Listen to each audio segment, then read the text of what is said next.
ChadArmesTV 2024, the first interview we shoot for 2024. And it's with the Fam Bam Bigelow himself, Mr. Fam Bam Bigelow. Twakdude in the building, man. What's up, Chad? You know, just in here chilling. We just got finished shooting a podcast episode, and me and Twack have been trying to make this interview happen for a minute. It's just been timing. But I feel like with Twack's going to be very busy this year with music, and we're going to do a lot more content with him, and he's going to be doing shows with us and stuff. And he's part of Show and Prove, an important part of it. And we wanted people to get the story, you know, like, so y'all can know a little bit more about him. And Twack don't like, he's not real big on talking. On yeah, I don't talk much. But I'll do it for Chad. No, for sure. So sure, we're going to get into it, man. So tell the people, are you born and raised in Nashville? If you are, what part? Yep, born and raised Nashville, Tennessee, Southside, Edge Hill. You know what I'm talking about? Mm-hmm. Yeah. What was it like growing up in Edge Hill?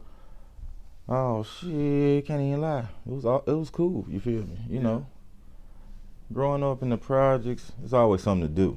Yeah. You always got something to do, no matter if you're doing some good stuff or some bad stuff. You always got something to do. You feel me? Yeah. But yeah, I grew up around a lot of different people. You know, different attitudes, different. You know, so I learned a lot growing up in the projects. You know. Yeah. Did you, when you was growing up, was you into sports or anything like that? Did you play sports? Oh yeah, I was into sports. What was your favorite one? Basketball? Football, my favorite. You feel me? Did you play like junior pro and all that, like Pop Warner and all that? Yeah, I played a little bit of that there. Would have played in high school, but you know, single parent home. You know, you got stuff to do. You know, you can't just get out there and do what you want to do all the time. Yeah. What so like with music. Like obviously growing up, I'm sure music was in the home when you was growing up. Do you remember would you recall like one of the first maybe songs or styles of music that you remember hearing a lot that you was kind of drawn to? Was it rap initially or was it something else? Yeah, it was rap. It was rap? It was rap, but it ain't really the music that drew me to it. It was really like my brother that drew me to it with him doing music. Yeah. So I started doing it, you feel me? But I've been rapping forever. When did you start wanting to try to rap? Like, do you remember some of the first rap stuff that you heard? Was it your brother, or was it like mainstream artists that was really like, I don't want to say inspiring, but I guess you could say that, like that really made you like hone in, like maybe this is something I could do myself? Yeah, like the first, Tupac, you know. Yeah. Around the Tupac era, you know. I really didn't bump Biggie, being honest. You feel me? But, you know, Bone, you know. Yeah. Because my brother, he used to rap like Bone. He used to rap fast as shit. I'm talking about. He could rap fast as shit. You feel like. Yeah. Jimette City? Nah, my oldest brother, Fetty. Yeah. Fetty, okay, yeah. Yeah, Lex and them, yeah. My brother used to do a bunch of shit with them back in the days at Glencliff. Back when they went to Glencliff, you know. So yeah, they know my big brother. You know. Oh, okay. He was one of the dopest. At the same time, he was the one to beat on the table and make the beats at the same time rapping. You know. Yeah. So, how old do you remember? Like, how old were you when you started like rapping yourself? Do you remember? Were you young? I say probably like 11, 12. So like somewhere in there. Yeah. Because you was watching him do it. Yeah. When I recorded, I actually recorded my first song when I was like, I say 14 or 15. Mm-hmm. Yeah, I remember that shit. That shit was dope. Do you remember was it at the house or did you actually go to a studio and do it? It was in the house, but it was at the studio. Yeah. You feel me? Did he have one there? Yeah, we was dealing with the big homie Dollar Bill. You feel me? Yeah. One of the greatest producers I know, especially when it comes to samples. He out of Chicago. He from Chicago, but you know he been down here in Nashville forever. You know. Yeah. Shout out to Dollar Beezy. You feel me? Yeah. Yeah, so that's where my brother got it from too, really making the beats and samples. He taught him how to sample and all that, so. Was you always writing, or did you when you first started, was you freestyling, or would you always just write stuff down? No, I was freestyling.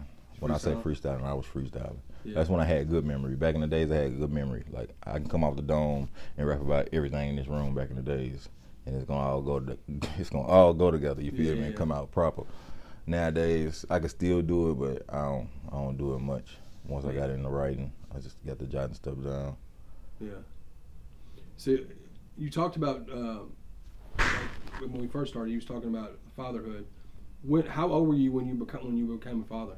I was 18. You was 18. Yeah. So like, was you in school playing sports and stuff, or by then had you kind of just, was you not really into sports and more into the music side or street side of stuff? Yeah, more in the streets and more in the music. Yeah. Really, it was right after I got kicked out of school. Really. Okay. So at that point in time, I had moved up to Gallatin with my cousin, then moved back down. You feel me, with my mama. Mm-hmm. Yeah, so I had my first kid at 18. My daughter 20 right now. Yeah. You want to talk about what that was like, fatherhood at 18, man? Oh man, look, it was scary, but at the same time, it was cool. Yeah. It was cool, you know. It stopped me from doing a lot of dumb stuff that I used to do. You feel me? Yeah. Like stuff that I did back in the days, I stopped because of her, because of my daughter. Right. If it wasn't for that, then I'd probably been a bunch of trouble. I probably wouldn't have gave a damn about shit, you know. Yeah. But and was that something like, were you like doing the music, and then when you became a father, was that something you were still trying to pursue, or was you having to just kind of do whatever, you know what I mean, to provide? It was one of those things? It was both. I was still doing music. I ain't never stopped doing music. Yeah. Yeah. It was doing music and trying to provide at the same time. But really trying to make the music work so I can provide better. Right. But you know how things go. No, for sure, man. Especially like, because this was probably early 2000s, right? Yeah. When all this was happening. Yeah, because we're the same. We're roughly the same. You're a little younger than me, but we're all close to the same age. But do you remember when you first started to think, like, at that point, were you always like, this is what I really want to do, or was it still like, did it still feel like something you were doing for like a hobby? Nah, it was something I always wanted to do. Ever since I started rapping, this music, I always wanted to do. It's like making it in music. It don't matter if I'm the face of the music or if I'm behind the scene writing for somebody or what. It's just all about the music, like, and all types of music. I like all types of music too. It ain't no just certain type of music that I listen to. You know? Yeah, you listen to everything. I go with all types. And another thing too, for a lot of artists, it's like music's like an escape from, I don't want to say escape from reality, but kind of. But true, yeah. But like, was that something that you turned to music a lot? Like, yeah, because I really like you said, like I said earlier, I don't talk much. Like, so if I feel a certain way, I ain't really going to nobody or speaking to nobody, or you know, have that person you sit down and express yourself to. I'm putting it on paper. I'm grabbing my pen and my pad, and I'm writing down how I'm feeling, you know, and letting it flow. Like most of the times, well, really all the time, I wrote to no beat. You got to find a beat to match this that I wrote. You feel me? Yeah. Like I ain't sitting writing to an instrumental. I'm writing to just by myself, just writing. Which is I respect the hell out of that, because I've never been able to just do that. I've always had to have the beat first, then I could write to the beat. Like I've never written. I mean, I don't say never. I've written verses that were just without beat, but that's I salute to that. But yeah, I could just sit and write. Like I be in the club with the music playing, and I just zone out and just get to writing a verse. Just. Well, and fun fact too, like people that have the Live Forever album, Twack's on a song called "Make It Home" with me and Scotty Broadway. He wrote that verse at the show in Bowling Green. At the show in Bowling Green. Yeah, so that's factual for sure. So you became a father at 18, and you started to. I mean, you were always into the music and things like that. And where did things go from that point? Like when you was, you know, a father at 18 and still working on the music, was it just a constant grind like through those years? Yeah, it was with me and doing my little street thing, and then doing music. Music started to pop off at one point in time when I was a little younger. You feel me? Like trips to Memphis, Atlanta, dealing with different people from Drum Squad to Crunchy Black and all them. Shout out to, you know what I mean, Swizzo, RP, and St. Wayne, you feel me? But yeah, we was traveling, and we opened a club up in Paris, Tennessee. Okay. Called Club 2020. And we had that going, like, that was before a bunch of bullshit happened, before, you know, the police and all that other stuff, you know. Yeah. But shit started popping off, and then like this certain shit happened, you know, which caused me to get 8 years probation. So I had to calm down on a lot of stuff I was doing. Oh, so you got 8 years probation. Yeah, so I couldn't really leave the state or none of that. So during them 8 years probation, I couldn't continue on how I was doing the music or moving around how I was timed perfectly. God dang, terrifying. But did that happen while you was like in Memphis? Yeah. Yeah. Mm-hmm. Yeah. So when you was talking about being like when you were saying you don't talk much, is it something that have you always been that way, or was it something that maybe was it a series of events, or maybe that led you to be more standoff? Was it just dealing with shady people? Or I just learned to sit back and listen more than talk. Yeah. You know, figure out what's going on. Yeah. Like all the talking sometimes is unnecessary. Right. You know, you give out too much information when you do a lot of talking. No, for sure. And some people just run off at the mouth, and if it ain't necessary or no reason for me to be talking, I ain't talking. And if I ain't comfortable with you, I'm not finna sit there and talk to you. Right. Like, I'm not the type to approach people and talk, you know, like, yeah, hey, how you doing? Like, I ain't saying I'm not friendly, because I'm friendly, but it's just me, like. No, I see what you're saying, though. Yeah, I see like being more observant about everything. So, your name's Twack. How'd you get the name Twack? How did that come about? See, that came about from nah. Nah, I got the name Twack, man, because I used to stay Twack. If you don't know what staying Twack is, you know, popping pills, you know, doing drugs, well, you know, not cocaine, you know. But I used to pop pills. I used to stay Twacked all the time, point blank period, you know. When the Molly first hit, good old MDMA, you know, I was loving it. You feel me? So when we had cranked that up and had that going, that little run right there. Was that like 2010, 2011? Yeah, somewhere in there, yeah. You were Molly Gang, fun fact. I'm really the founder. Real fun fact. Well, tell about that, dude. Like the founder, you feel me? Like one of the founders. So when we got that going on, you know, we got that was slick popping. You know, it came with a lot of drama, you know. But it also came with a lot of attention, respect, you know, different stuff going on. People knew who we was in the city. To this day, still know who we is in the city. Even when I tell them, I ain't no more of that Molly Gang shit going on, you feel me? We too old for all that, you know. We more on our business now. But we was in every club. We was all around the city, you know. People knew who we was. Right, and for people watching it, so did that happen stem from the Jelly Molly song, or was that already before? Yeah. It was before that. Yeah.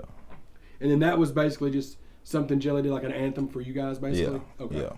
So there was. So he did the Molly song. Then me and him did a song called "There Go That Molly Gang." Yeah, There Go That Molly Gang. Yeah, I remember that one. Yeah. And from that point on, you know, it really kicked off. Yeah. Is that something that you want to talk about a little bit more, like just that, like over the years, was it something that you saw maybe at times did it get out of control when you had to dial it back, or was it like with the drug use and all that kind of stuff? Did you see it like back then? Was it getting? No, see, back then when it came to the MDMA, you know, it was all good. It was all good, good feelings, good vibes. You know what I'm saying? Yeah. Like on some hippie shit, you know, like. Right. When I'm on that shit, can't nothing make me mad. You know, can't nothing upset me. You feel me? Like I was always in a good mood, in a good zone. You feel me? So that's me today. Right. Yeah. I always try to be cool. You feel me? The problem solver, keep things from escalating. Yeah. But you know, I want to give you a certain amount of chances to you. You know. Right. I'm out of it. Like. Right. So we'll kind of backtrack a little bit. So like, was the first thing that was weed the first thing you tried, like as a kid or something? Was that? Like, yeah. And then for sure. You said that it was you spoke about like obviously like with the name Twack, it was pills and stuff like that. Mm-hmm. Which now everything now is just everything now is dangerous. Yeah. Very. Everything now is dangerous. But that is crazy that for people that may not know that, like back in that time frame, like Twack was close knit with Jelly with the music stuff back then. Yep. Just like we were. We were close with Jelly, but it was on a different. Yeah, we was on different ends. Different ends, yeah. Like that, we knew of all of y'all, and we saw y'all obviously at shows, and so everybody was cool. But it was different. It was different ends of it. But it's crazy how those situations were like that, and then now we linked up, For together, sure. But yeah, the timing of things, Yeah. So do you want to speak a little bit more about fatherhood? Like, how many kids do you have now? Right now I got 5. 5 kids, dude. I got Christmas 5, just yeah. came He too. said, yeah. I told him, ain't no more Christmas. I don't do Christmas no more. What's it like being a father, bro? No, it's cool at the same time. It ain't the kids that stress me out. It's the baby mamas. Yeah. It's the baby mamas. The kids is cool. I love the kids. The kids is, what I mean, they put a smile on my face. If I'm down, call one of them, or one of them call me. I'm back feeling cool. I'm back good. You feel me? I know I got something to be here for, something to strive for. You feel me? So the kids, I love them to death, but it's ups and downs with it. Yeah. Are you at least able to communicate and see them like regularly? Oh, yeah. That's good. At least I communicate with them all the time. That's cool. Yeah, and they call me when they mamas get on their nerves, or if they get in trouble with their mama. Right. And I be telling them, hey, if she got you, she got you. Ain't nothing I can do. Right. I can't help you out in that situation. That's Yeah. your mama. I'd rather you Yeah. disrespect me before you disrespect her. You hear me? So, you gotta go with that flow. That's your mama. You only have one mom. Right, especially even though you may not be on the best terms with them, but the fact that you still instill that to where it's like that, because that's real. I mean, that's real. Yeah, that's the crazy thing though. Like now, I'm on good terms with all of them. I got 5 kids, 5 baby mamas. So I'm on good terms with all of them. Well, except one. One, because she got me kicked out of my apartment. So really, I just cut her off. She doomed. But the other 4, they much love. You feel me? Yeah. They got my back. I got their back. You feel me? No matter what's going on. Yeah, and well, so we'll kind of fast forward a little bit. So speaking about like the present time, like you linked up with Sean Proof this past year, 2020. Yeah, big S&P. Shouts out to Squint 615, O&E, you, Chad, Leroy Biggs, and the rest of the guys that joined the squad. Yeah, man. For sure. And it was something that one brought to us, and it just made sense because we always knew what you were doing. We always thought you were dope. We just never, like you were saying, we were on different sides, and it made sense, man. And I'm very thankful for having you on the team, and I'm glad that you are. And I'm excited to see what you're able to do, as far as the people being able to hear your music, because we've heard a lot of y'all don't understand. Like Twack has more songs tucked than anybody. Excuse me. You know what I mean? Yeah, and I'm excited. I'm excited to get it out, man. But Yeah. I'm just, it's something with me. Like I gotta have a certain sound before I even put it out there. I don't want it to sound, the sound quality to be messed up. I ain't talking about the lyrics, and the lyrics gonna always be proper.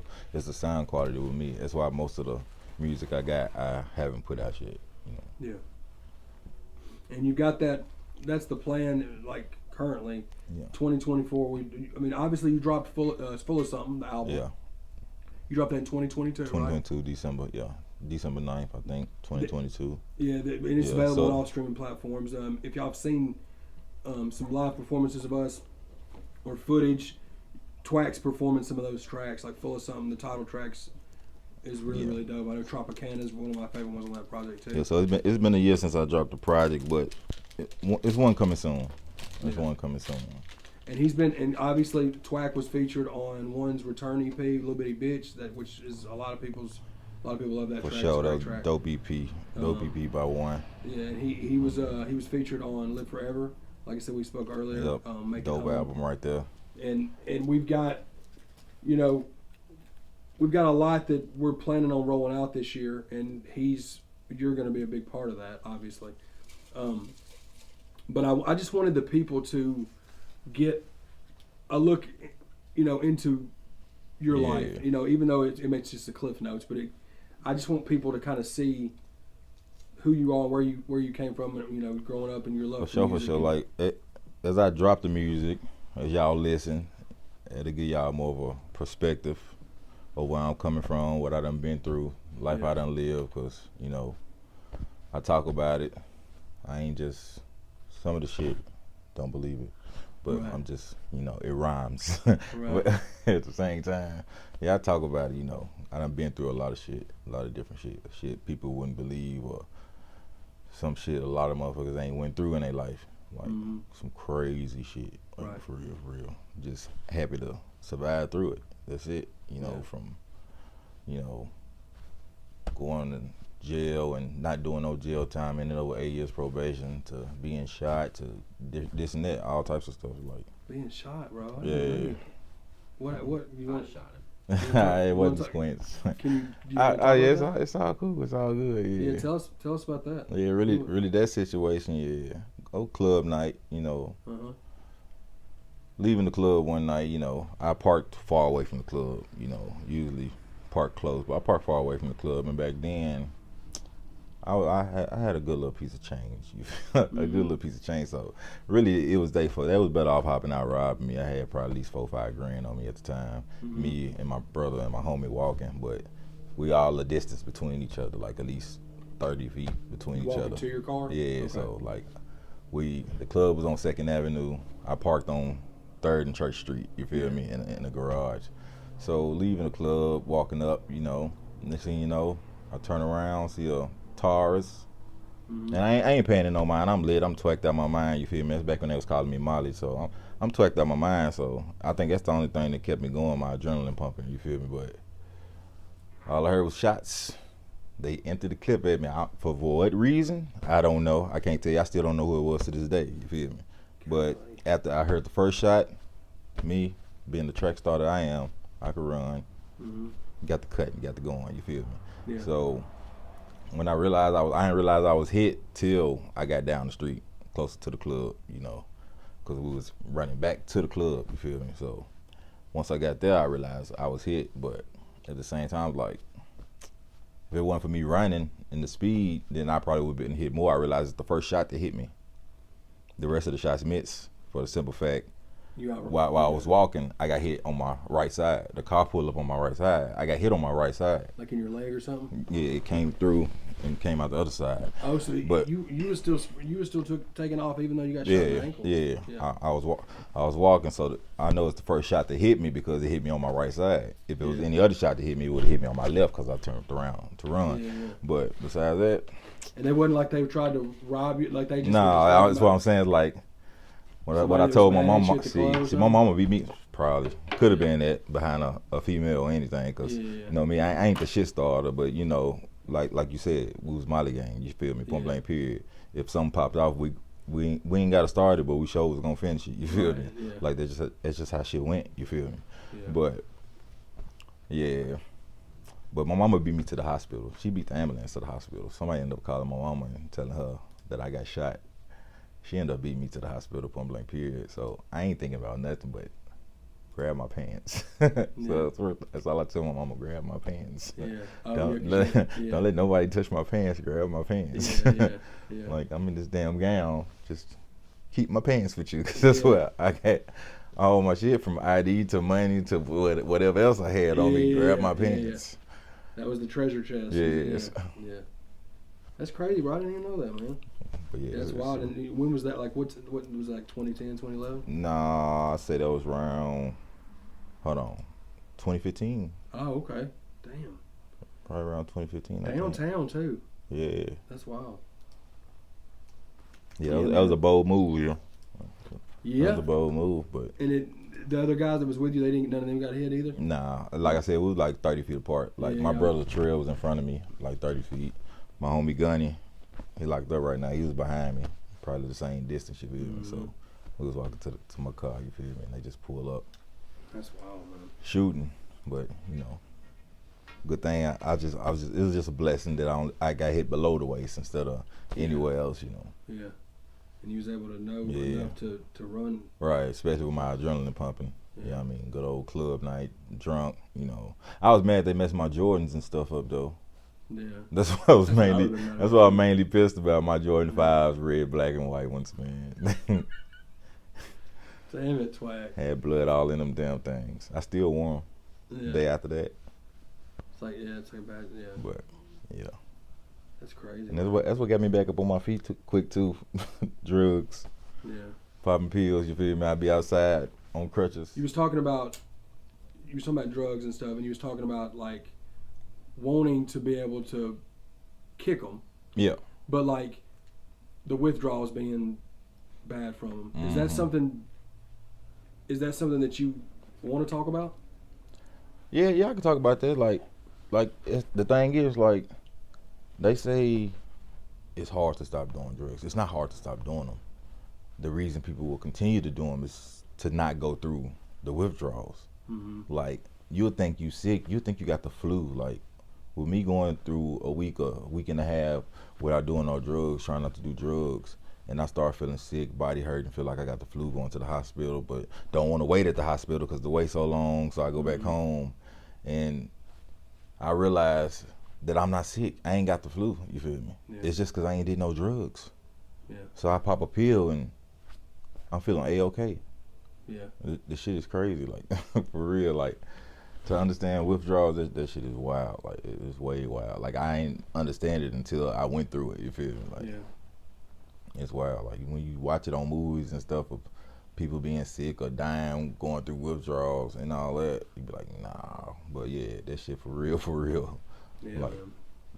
Yeah, it gets rough, bro. Especially if it's something that you've been dependent on for a good amount of time. Yeah, you gotta slowly wean yourself off of them. Yeah, you gotta slowly come up off of them. You gotta lower your dosage.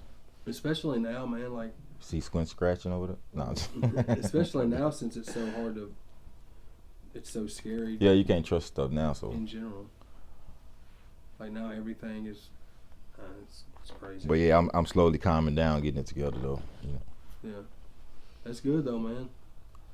That's good. I know that it's not easy to do that. I mean, but it's good that you're wanting to try to kick some of that. And like you said, it's not something you can just kick. Yeah, but it's like you see people around you going through crazy stuff, and then in 1 year, more people die from an overdose than in your life. You feel me? Like, more people I knew back during the pandemic died that year than I known people to die in my whole lifetime. You feel me? Yeah. So I'm like, in 1 year, 15 motherfuckers die.